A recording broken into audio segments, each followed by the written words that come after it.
Howdy, collectors of really, really small models of trucks. So today we have another 1/400 scale 3D printed miniature vehicle show. Today we're focusing on a bunch of trucks. Not all the trucks I have, just wave one, I guess. So this first one we're looking at is a Sprinter, a Mercedes Sprinter with an ambulance rear end. So you'd probably see these sort of things over in Europe. But in good old America, you'd see some catering trucks like this, taco trucks, all sorts of food service trucks, you know. So this is just my own design. I looked at a bunch of images of catering trucks, and this is what I remember buying food from trucks in Los Angeles.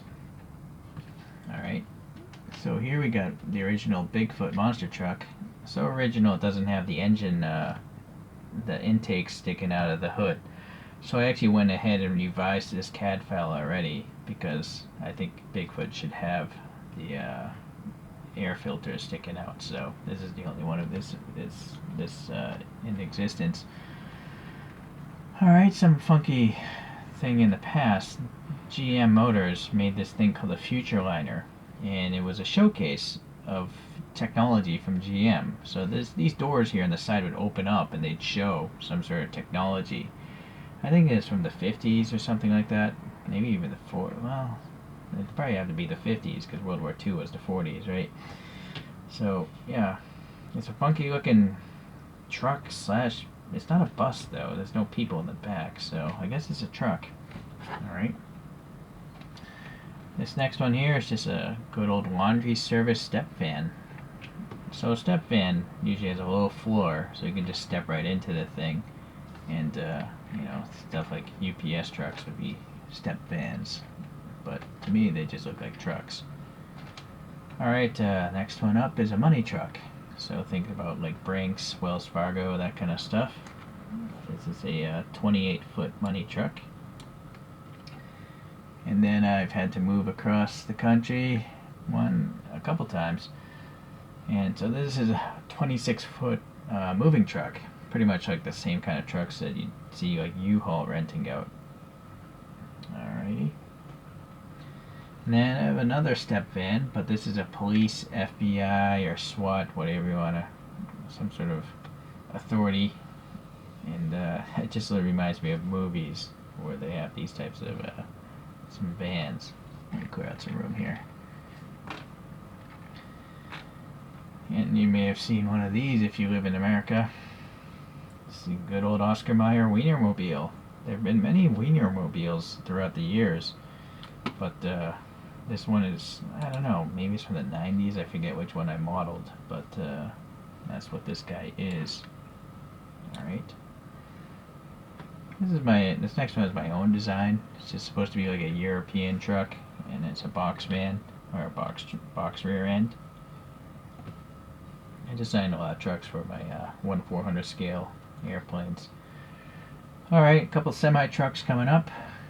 So this thing is a Kenworth. Let me see what it's called, a K100 Aerodyne. And there was an old TV show called BJ and the Bear. I never watched it myself. Never seen an episode or anything. But he drove around in one of these red Kenworths. So I thought I would make it. Okay, this next one here.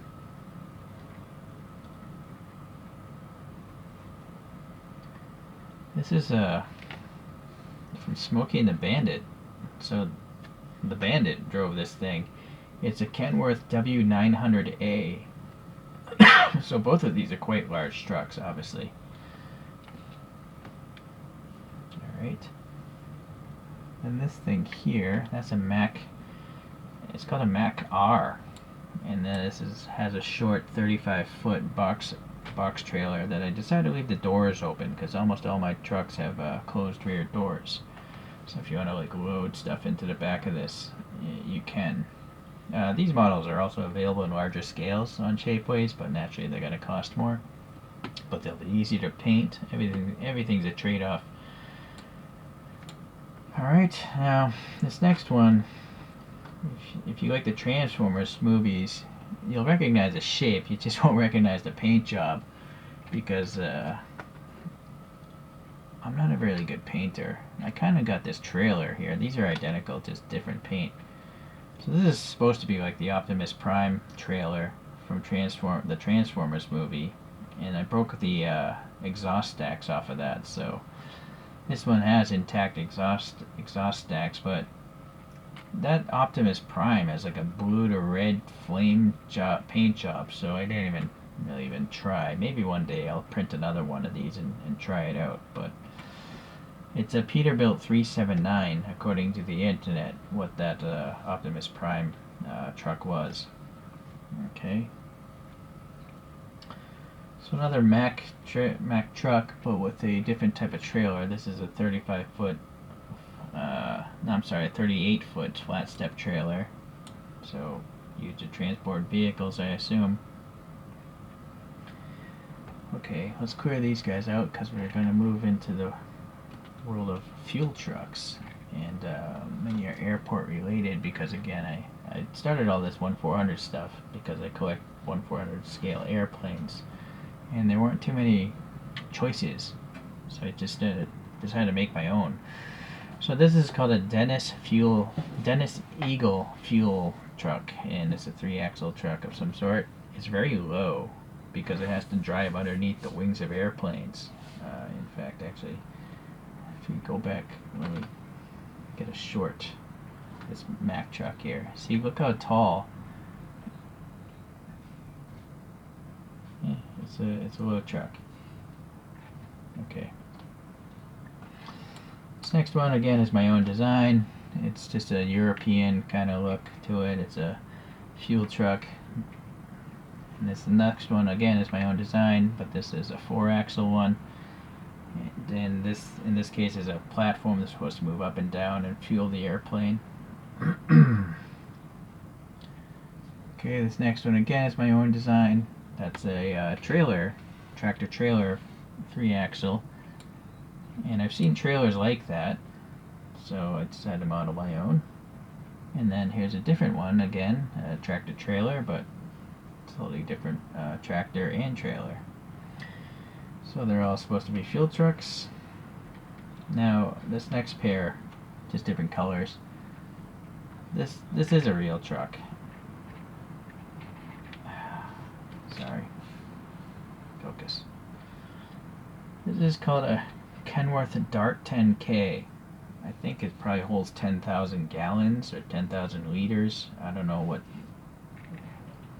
the Americans would say at an airport, if it would be liters or gallons, but yeah, again, very low to the ground, you know, because it has to drive under wings of airplanes. So it's an interesting looking one. It's got a platform that goes up and down there in the front. Alright, I gotta clear out, I got 2 more trucks, so I'll just clear out this area here. So sorry, this is another, I guess, famous truck of some sort. There's a TV show, or maybe actually it could have been a movie called Convoy, and this is the Mack R from that particular franchise. So I think it was a movie. I haven't seen it, so I don't know, but you can look up Convoy and Mack truck and you'll see YouTube videos about it. Seems to be black with a silver trailer, yeah, fuel trailer, or maybe it's a milk trailer. I'm not really sure. So the last truck today, which I have seen the movie of, this is from the movie Duel. It's a Peterbilt. I don't know what kind of Peterbilt it is, because they actually used, like, I think 3 different Peterbilts in the making of this movie. If I recall correctly, this is the first movie by Steven Spielberg. Yeah. Or was it George Lucas? I feel like it was Spielberg. It's either one of those guys.